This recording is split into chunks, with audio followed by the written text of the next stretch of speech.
आप सुन रहे हैं itech.com पर पॉडकास्ट और हम लोग बात कर रहे हैं डिज़ाइन पैटर्न की। ये इसका 20वां पार्ट है। इसमें हम लोग बात करेंगे मीडिएटर डिज़ाइन पैटर्न की। मीडिएटर डिज़ाइन पैटर्न ये बिहेवियरल डिज़ाइन पैटर्न के अंडर में आता है। इसमें हम लोग रिड्यूस करते हैं डिपेंडेंसी बिटवीन ऑब्जेक्ट। इसमें जो ऑब्जेक्ट की डिपेंडेंसी होती है एक दूसरे के ऊपर, इसको जो है कम करते हैं। The pattern restrict direct communication between the object and forces them to collaborate only via mediator object.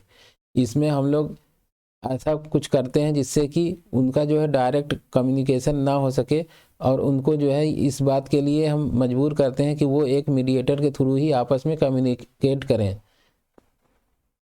इसके अगर एग्जांपल की बात की जाए तो जो ट्रैफिक सिग्नल पे वो पुलिस वाला बंदा खड़ा होता है, वो एक तरीके से मीडिएटर है।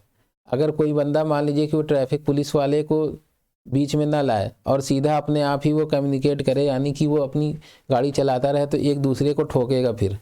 तो इसलिए वो जो मीडिएटर होता है वो हाथ का इशारा करता है कि अब तुम जाओ, अब तुम जाओ। ये चीज़ें तभी होती जब एक से ज़्यादा हो। जैसे एक ही रोड है तो फिर उसमें मीडिएटर का क्या काम है, जाते रहो। लेकिन कोई अगर चौराहा है, यानी कि 4 रास्ता आ रहा है या 3 रास्ता है, तब जा कर के मीडिएटर की ज़रूरत पड़ती है। तो वहाँ पर वो ट्रैफिक वाला बंदा खड़ा होता है, कई बार पुलिस वाले होते हैं। नहीं तो अगर पुलिस वाले नहीं हैं तो आप देखें वहाँ जाम लग जाता है। वो इसीलिए लगता है कि लोग जो है एक तरफ से घुसते हैं, हर कोई घुसना चाहता है उसमें। तो जब वो मीडिएटर आता है वो रिस्ट्रिक्ट करता है कि एक दूसरे जो है डायरेक्ट अपनी मनमानी ना करें। वो हाथ के इशारे से रोकता है उसको कि ओए रुक जा तू, सामने वाले को रोकता है, फिर दाएं वाले को बोलता है तुम जाओ, फिर उसको रोक के बोलता है बाएं वाले को कि तुम जाओ। फिर इस तरीके से एक सही तरीके से कम्युनिकेशन फिर हो पाता है। उम्मीद है कि आपको ये समझ में आया होगा मीडिएटर वाला। इसको कहाँ यूज़ कर सकते हैं इसकी बात करें तो use the mediator pattern when it's hard to change some of the classes because they are tightly coupled to a bunch of other classes. अगर कोई आपका ऐसा कोड है जिसके अंदर टाइटली कपल्ड हो रखी है क्लासेस, तब आप मीडिएटर पैटर्न यूज़ कर सकते हैं। ये वहाँ पे यूज़ करना एक बेहद फ़ायदेमंद काम होगा। Use the pattern when you can't reuse a component in different program because it's too dependent on other components। जब ये अदर कंपोनेंट्स पे बहुत ज़्यादा ये डिपेंडेंट हो और उसको आप रीयूज़ नहीं कर सकते, उस केस में भी आप इसको यूज़ कर सकते हैं। इसके अगर प्रोज की बात की जाए तो ये सिंगल रिस्पॉन्सिबिलिटी प्रिंसिपल को फॉलो करता है। इसमें ओपन क्लोज डिज़ाइन प्रिंसिपल जो है वो भी फॉलो हो रहा होता है।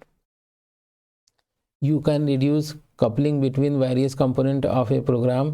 and next जो इसका है you can reuse individual components more easily।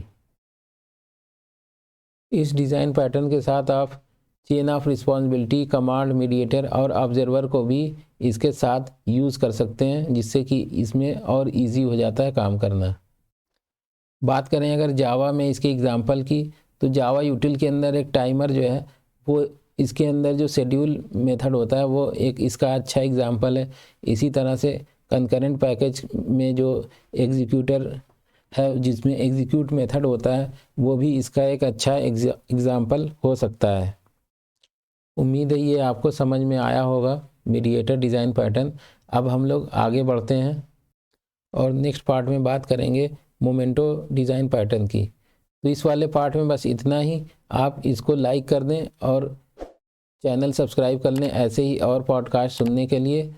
मिलते हैं फिर नेक्स्ट पॉडकास्ट में मोमेंटो डिज़ाइन पैटर्न लेकर के। तब तक के लिए थैंक यू फॉर लिसनिंग।